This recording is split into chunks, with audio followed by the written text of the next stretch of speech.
My current title is Principal of Sustainable Enterprises Media, a startup in San Francisco. We run our website at greenbusinessowner.com. And training, I have a master's in business administration and also a master's in conservation biology. And I've also started and sold several small businesses.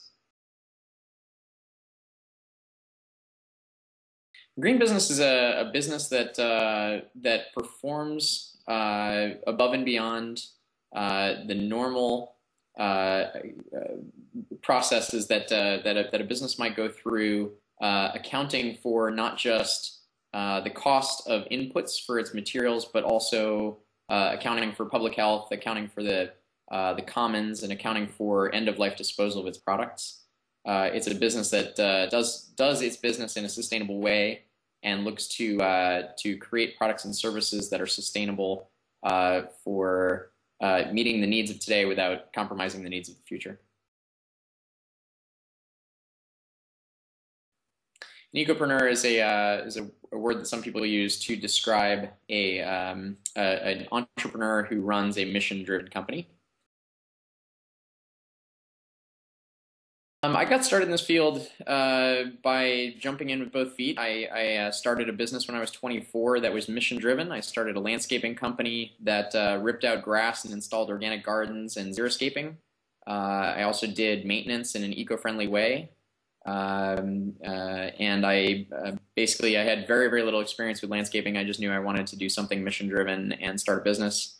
Ran the business for about 3 or 4 years and ended up selling it and doing okay with it, and then started another green company afterwards. Well, I spend at least half an hour a day wrestling with my information technology. Something is either always crashing or needing updating. Then I spend at least 2 hours a day returning phone calls.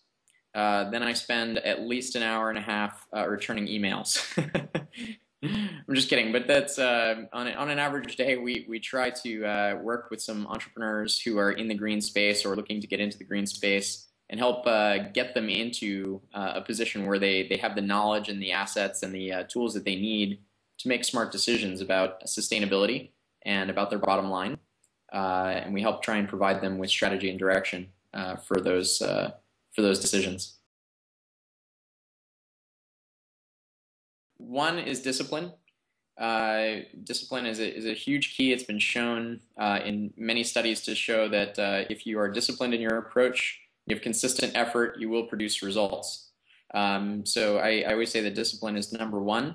I like to throw this word out called horse sense, which is really just a way of saying common sense. But many people try to approach their problems in a very convoluted way. Oftentimes when I coach entrepreneurs, I say, use your horse sense and just go directly to what you want to get to. So that's a big trait, is just being able to see the big picture and going directly at what you need to get to. You know, hard work is a big key. I often rail against the 4-hour work week, a book that was published a couple years ago and basically professed that people can get rich without really having to work very hard. And create this lifestyle that, you know, they can lay on a beach and just get residual money. And I think probably one of the biggest things is really an expertise in your field. If you get into a field, if there's a trade magazine or journal or something along those lines, people need to follow up with that, read those things, get to know them, read the blogs in their field, and sort of be an expert in their field, because customers will be asking them questions. Employees will respect them less or more based on their knowledge and their experience, and they will be more effective in their field if they, in their day-to-day work, if they know their stuff really, really well.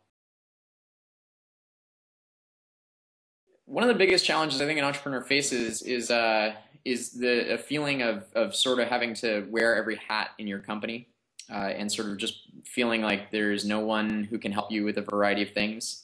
Whether it's, as I was joking earlier about information technology, I don't have an IT person on my staff, so I wear the IT hat. When something goes wrong, it's incredibly frustrating, and you have to outsource. If you can't solve it yourself, you have to outsource it, and oftentimes costs you $125 an hour to get an expert to come in and fix your problems. So you got to be able to anticipate that is going to be part of the equation, and just somehow get it through your head that you just have to accept that. There's always going to be unexpected challenges, and dealing with them can really, if you set your expectations to deal with them, you should be fine.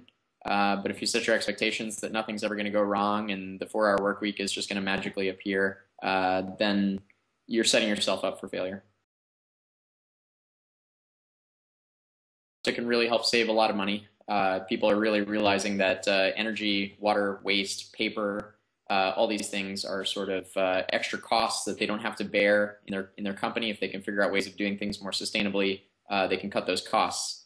Secondarily, it helps connect with customers in a way that provides a niche opportunity for small businesses, so they can compete in a broader marketplace, because they don't have the economies of scale to bring goods to market as cheaply as some of the bigger companies do. So they can kind of appeal to a smaller niche market and start marketing to the green consumer. And perhaps third, it actually encourages employees to work harder, work smarter, be more engaged in their work, and to support their company more. Well, there's been quite a few. Regarding the recession, there's been quite a few. We've seen organic food growth, for example, was growing at double digits, 20% per year, and that slowed down a little bit during the recession. It grew only at 9% through the recession. So there's been renewable energy development has slowed down a little bit. But I think in general, what you're seeing is a very strong trend not only just in interest, but in investment in the green economy, not just by consumers anymore, but now big businesses are jumping on board and investing big bucks in green technologies, because I think they see that in the long run, this is where the next economy is really gonna come from, the next big source of money. So I think that's one of the biggest things. And if you can, as a small business owner, if you can learn to try and tap into some of that money that's coming through from some of the bigger companies, you can potentially do pretty well for yourself. Short term, I think we're going to see more of what's been going on in the last couple of years. There's just slow, progressive movement in the direction that we want the economy to be going into. For example, clean tech patents surpassed biotech and information technology as the #1 patent type 2 years ago, filed with the U.S. Patent and Trademark Office. So I think you're going to continue to see more and more, as I said, research and development from big companies, but also small companies jumping into the fray. It's going to continue at a good pace, but not really super hot for the next year or two. I think as the economy starts to come back, then you'll really start to see it pick up. There has never been a better time to start a green business. In essence, you're looking at a confluence of a lot of different factors. A bad job market still, so a lot of very talented folks who are underemployed and or looking for career transition. There's a lot of folks out there who want to work in the green economy and will probably take less wages to do so. There's growing consumer interest. There's growing corporate interest. There's growing governmental interest. There's never been a better time. Get it going and be there and just do it and live your dream.